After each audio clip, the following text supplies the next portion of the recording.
I'm going to start off by saying you need to probably change your password on your email. A lot of email accounts got hacked this week.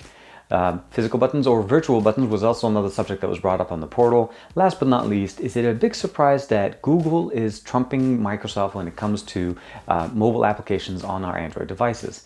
This and more are some of the articles that I found interesting on the XDA portal this week. This is TK, this is XDA Developers TV. Let's check it out.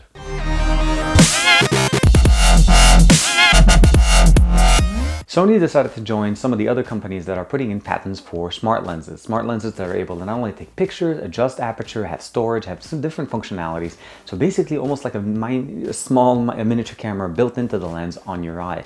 Now, if this thing does actually come to fruition, sign me up to the beta, because I would definitely want to be able to get rid of these glasses for something that looks better, and not only that, it can take pictures at the same time. Over the last year or so, maybe a couple of years, we've noticed that there's a lot more Chinese OEM companies coming into the US. And this is not only just basically where it came to Huawei or it came to Xiaomi, but main companies are providing devices in the US. I'm talking about flagship devices. Not only that, obviously, they bring in the budget level devices, but there are more companies that are deciding to come in. Recently, we visited LECO in China, and one of the things that happened this week is that they opened up a US headquarters in San Jose. So let me know what you guys think in the comments below, as we're basically starting to have more options as far as high-end devices and mid-range devices from companies that were previously unknown in the US. I'll give you guys a link in the description below. Google's productivity application trumped what Microsoft's attempt is trying to do in the Android or in the mobile space in this day and age. And one of the reasons I say this is a survey was put out by SurveyMonkey, just giving out the results, that it just almost looks like a staggering win on one side. Now, this is partially a part of an EU antitrust thing that's going on with Google, and the fact that obviously different applications not given options. At the end of the day, realistically, if you're here at XDA and you're using a custom ROM, do you use Google Play service? And if not, what other options do you use? And the fact of the matter is, you don't have to install Google Play applications. Most ROMs that actually are released on XDA do not include gaps, and you actually have to install the Google applications separately. So this is something that interests me, and let me know what you guys think in the comments below. Does this make it or break it for you? Do you use the Google Play applications for productivity, Gmail, Inbox, so on? Or do you use the native OEM applications? The one that come with your device, that are not basically branded one way or another. I'll give you guys links in the description below. Let me know.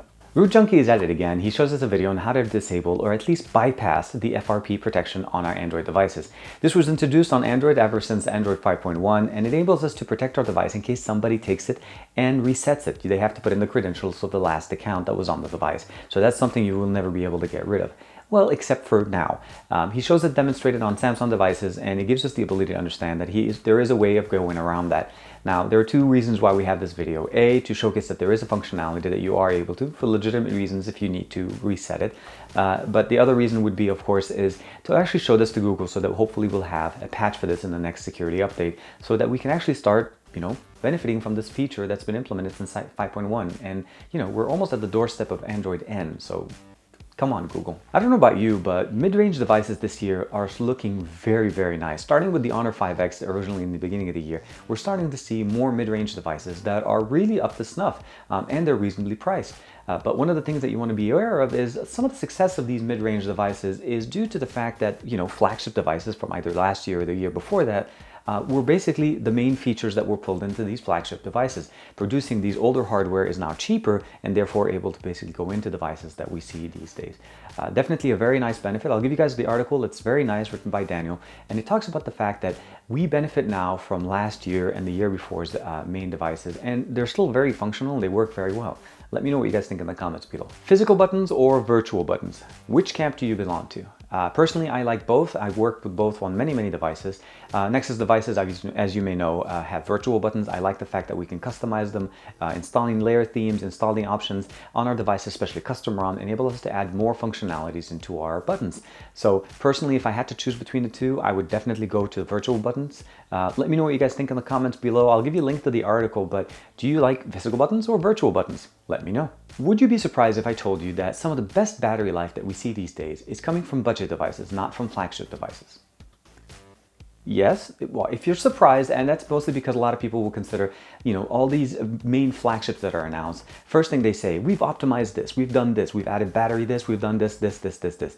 At the end of the day, flagships are meant for speed. That's what you buy. It's like buying a high-end car. You're not buying it because it saves gas. You're buying it because it runs and it drives very fast. And that's how they drive it.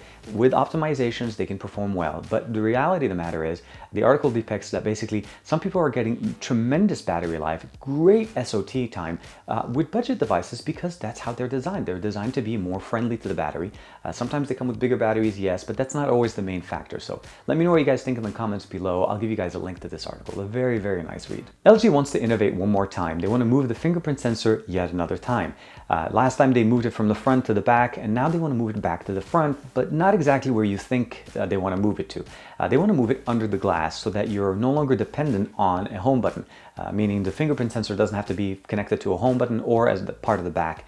And they also want to basically give you a better option to have better waterproofing on your devices or more sleek designs. Let me know what you guys think in the comments below. Personally, I have devices that have both the back and the front, and those are things you kind of get used to after a while.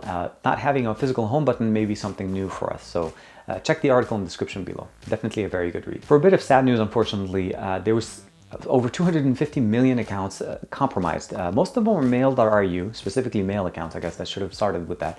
But the main reason I'm mentioning this to you is that you really should try to reset your password on your accounts because Google, Yahoo, and Hotmail, as well as mail.ru, were affected. So this is definitely something that's spreading. I'll give you guys a link in the description below to find out some more information about that. But without further ado, please, just go change your password. Let's switch it back to good news. There were basically a giveaway that was put with Android File Host. There was 2 free months of premium service, as well as the ability to be able to win one of the free swag bags. I'll give you guys a link in the description below to be able to get you to enter there. Also, if you're a fan of skins on your devices, there's Toast Skin that's giving out free skins, and you'll be able to also sign up on the sheet itself. I'll give you a link in the article below.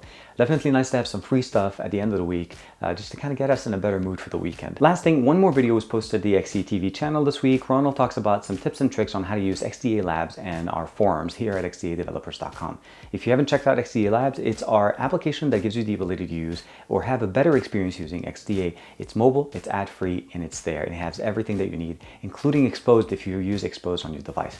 But other than that, I want to say thank you very much for sticking with me throughout this video. Thank you for the support for xdadevelopers.com. Like and subscribe to this channel, like and subscribe to my channel, and I will see you guys in the next one.